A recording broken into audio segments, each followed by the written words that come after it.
Hindi ako. Ganun lang yun. Ganun lang kailangan.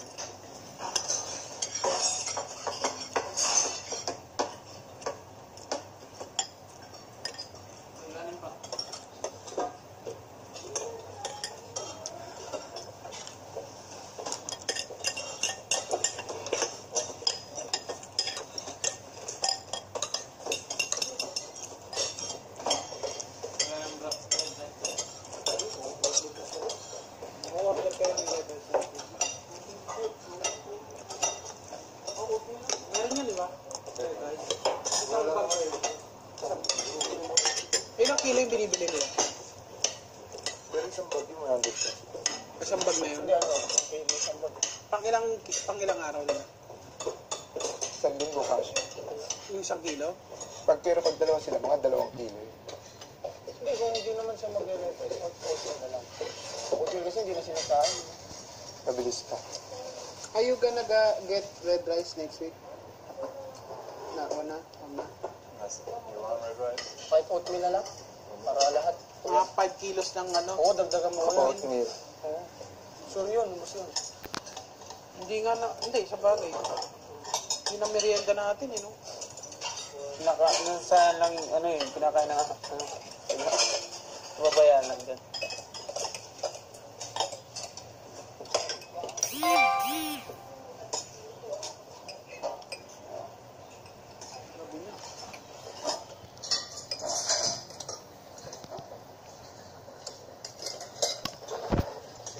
May ka siguro, pupunta ka restaurant, siserve sa yung soup kare-kare. Buno kare-kare, no? Hihigupin mo. Ang lapot.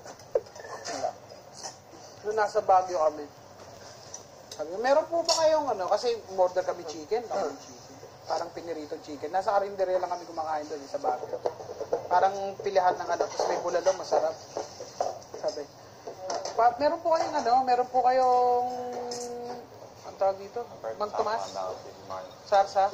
Wala pero meron kaming dito, yung lechong paksiw. Yung sabaw lang, bibigyan namin kayo. May mga maliliit na karne yun, di ba?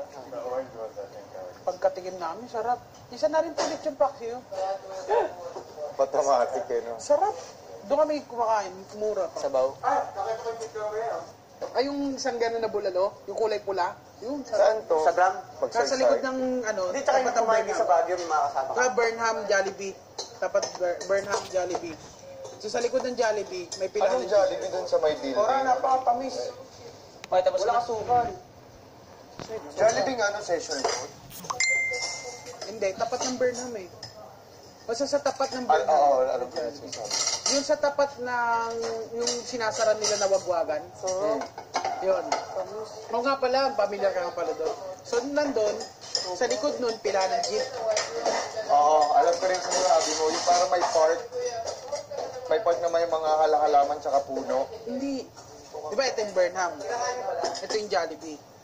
Sa likod nito, sa likod ng Jollibee, meron pilahan ng jeep. Yung pag ano, yun. tapos pagpapating ka na sa kanan yung karinderya. Sarap ng bulalo dun. At parang feeling ko siya kalabaw. Kasi pulang-pula Hindi siya kulay, yung meat na brown. Tapos ka na sa Kalabaw yung pagpula. Kalabaw. Kamote ha? Pero ang sarap, Malasa din naman ng kalabaw Napakasarap. Grabe.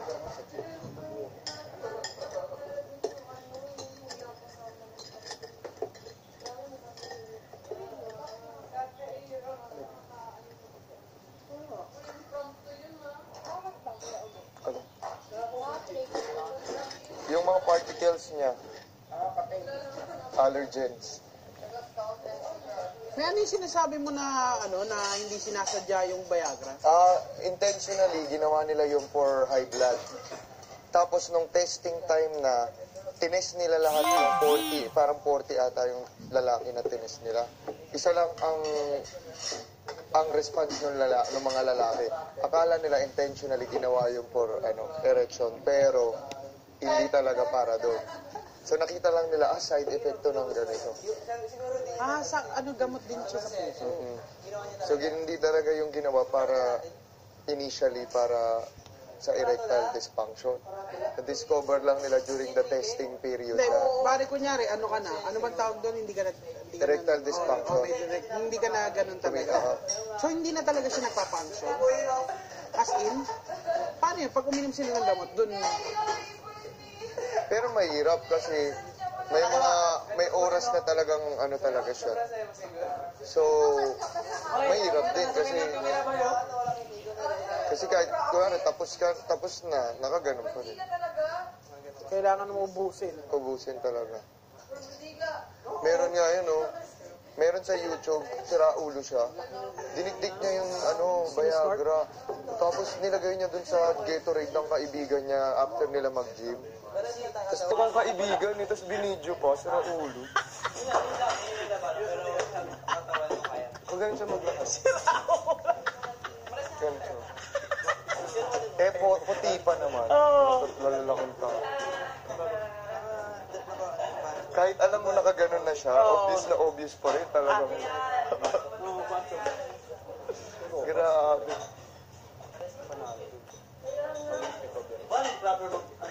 Mag-isip ka na. Okay na. Teka lang. Nag-take ka? Nakakapagod yun. Kaya yung mga matatanda, wiling-wiling. Mga anong age ba yung erectile dysfunction? Mga 50s to 60. Meron na. Takot-takot ba eh. Pag saan yun, sa kama, Gustong-gusto yan mga babae.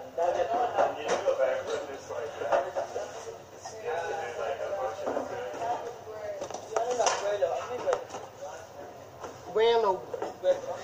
Bueno. Ano ba yung buelo sa person?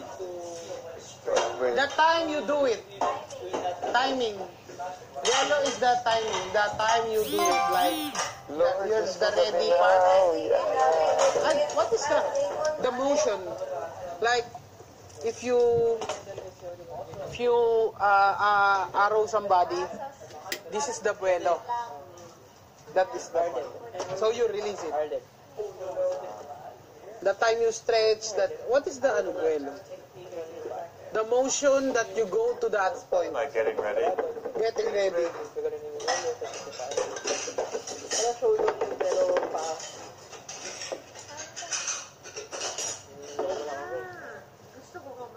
Pagka tumatumbling siguro siya, natutuwa ka. Oh my God! Gumaganon ka. Pag nakikita mo, oh my God, my boy, oh my God. Oh my God, my boy, oh my God.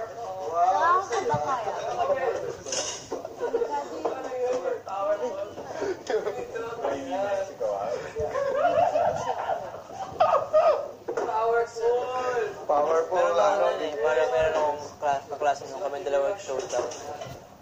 Tapos elementary, tapos high school. Pumunta kami sa high school. Showdown kami doon. Dalawa lang kami. Oo. Yung, alam mo yung pa? Hindi, trip lang namin. Tapos kaya pupunta ng high school kasi yung mga high school natutuwa. Tapos magkakaroon ng tao, gano'n. Tapos gaganon na. Tapos, yung pinakapatapos namin, may ginagawa siya. Parang ginaganon niya yung hanggang sa likod. Tapos ako naman, backflip yung patapos. Paano mo ulit sinunan ng back? Una, may kamay pa eh. May kamay. Tapos sinanay ko na parang sa kama, walang kamay. Tinry mo lang ng... Parang tinry mo lang. Dati pa kaya kami. Hindi ko alam paano nagkabas na yung may kamay. May time na nagkamali ka. Ano nangyari? Pag talong ko, parang na-realize ko parang ayoko na. Gumanon ako. Tapos yung landing ko, ganyan. Pero di ako nagpa-check. Pinagaling ko lang. Sakit, di ka makahinga. Naglalakad ako masakit. Puminga ako masakit. Kaya simula nung pagkatatapin na ako, diretso mo na. Di bala yung sobra, di bala. Huwag ka mag-hesitate. Sure. Tapos yung kaklase ko na yun, Jericho Palan del Rosario, kaya di ko pa. Pasa! Tapos kalaban na namin mababae. Ginagawa nila. Giling-giling na, spaghetti, gano'n. pasok kahit laro. Tapos kami dalawa magkakampi na kami. Ano, trip namin. Kasi pinakaginagawa namin, ano, gaganon yung Jericho, yung klase, tatalon ako. Naka-handstand, Tapos tatalon ako. naka-front. Tapos meron yung student dun eh. Para magaling din mag-tumbling-tumbling. Siyempre kami, old student kami, parang nayabangan kami, gano'n. Nagkainitan, nagsapakan kami. Meron akong sing-sing na ano, derelos. Nilipat ko sa kanan ko. Nasapak ko. Dito may ano, may bilog. Mayabang kasi, yung uno mayabang. Tapos, nayabangan ako.